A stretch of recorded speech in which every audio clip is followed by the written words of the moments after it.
Lexington, the birthplace of America, the birthplace of freedom. Lexington's storied history began with its founding 300 years ago, in 1713. In 1775, Lexington lit the fuse from which the United States exploded. As time passed, Lexington continued to be a sentinel of progressive thought. In the 1960s, Lexington was brimming with progressive movements, including the Civil Rights Movement, anti-Vietnam sentiments, the Teen Revolution and counterculture movements, and the Women's Rights Movement. In 1962, the Lexington Civil Rights Committee was formed. This marked the beginning of Lexington's focus on civil rights. The LCRC sent countless delegates to local civil rights conferences, and even set up demonstrations and protests. The LCRC sent 7 delegates to the famous Freedom March in Washington, D.C., and later helped to collect food sent to the African-American population in Selma, Alabama, during the Selma to Montgomery marches. Lexington residents were enraged in 1963 as real estate agent Mark Moore Jr. allegedly refused to sell a house to an African-American government official, James Parker. Members of the LCRC and the Congress for Racial Equality picketed and marched on the Lexington Green. Eventually, Moore agreed to sell the house, a clear victory for Lexington civil rights. In addition, Lexington was host to Reverend Martin Luther King Jr., who spoke at Lexington High School in front of 1,200 people in 1963. Furthermore, when alleged KKK members set a cross on fire in front of St. Bridget's Church, a $100 reward was offered for information, and when art vandals defaced a pro-African-American mural, they were condemned by the public and hunted by the police. Although the town did not embrace the counterculture movement, Lexington was progressive and acknowledged the growing discontentment among teens. Local researchers, such as William C. Provocus of Tufts University, sought to understand the underlying causes. Right now, at this moment, in Lexington and throughout the nation, young people are ringing another alarm bell.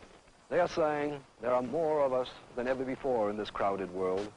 Mass education makes it harder for us to be individuals. In response, the town attempted to redirect the teenagers' energies. A $1.5 million endowment from Josiah Willard Hayden led to the creation of the Hayden Recreation Center in 1958. The institution was designed to be a place where teenagers could hang out without their parents having to worry. With guidance from community leader Vivian Wolf, Lexington teenagers formed an outreach program with the Walter E. Fernald School for Mentally Challenged Children.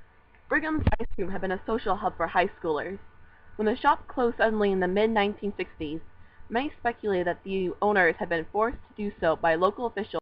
In the late 1960s, the people of Lexington joined the millions of Americans nationwide who were protesting America's involvement in the Vietnam War.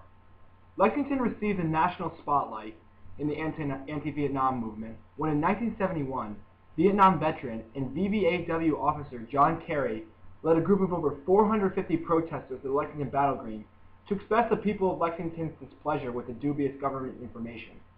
All of the protesters, including John Kerry, were arrested, marking the largest mass arrest in Massachusetts history. This event received wide press coverage and fed the fire of the growing anti-war movement.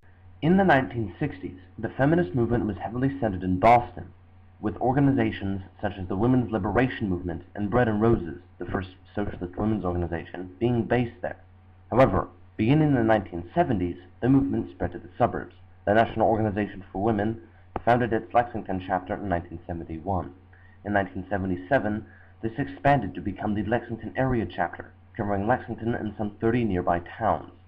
A monthly newsletter was published from 1972 to 1984, and the NOW sponsored studies of women's status in local society. Despite that chapter being founded in the 1970s, the feminist movement began in Lexington long before that. The Equal Suffrage League was established during the early 20th century and disbanded when the 19th Amendment passed, its official goals having been reached. Later on in the century, in 1956, Ruth Morey became Lexington's first female selectman, and in 1960 she became the first female chair of the board. During that time, she also served as the chair of the school committee. Lexington, even today, has a heavy involvement in progressive movements. Lexington strongly participates in the gay rights movement, one of the principal social campaigns in the United States today. Lexington High School has an active GSA chapter and participates in a day of silence once a year to pay respect to members of the LGBT community. Lexington's widespread support of the civil rights movement, the women's rights movement, anti-Vietnam sentiment, and the teen revolution and counterculture movement, as well as acceptance of the LGBT community, demonstrate Lexington's long tradition of progressive thought.